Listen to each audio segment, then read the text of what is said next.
video I take you through my fabulous swing trade in PFC, a PSU stock on NSE. My entry was triggered by this bull sash candle on weekly time frame. I entered the stock very next week with stop of 6%. My first ad was above the gravestone doji high. Now moving to daily time frame to closely trail the position so as to lock in max profits. In this process I got my second chance to add after a consolidation breakout here.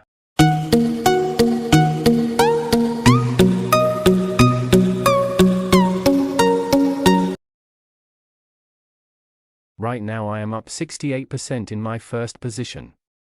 My stop is now few ticks below the big bull candle for all positions. Yet another example of how to use candlesticks to achieve super performance in the stock market. If you would like to learn how to trade like this, DM me on Twitter at PradaTrader1. Thank you for watching. Do provide your feedback in comments or by hitting the like button.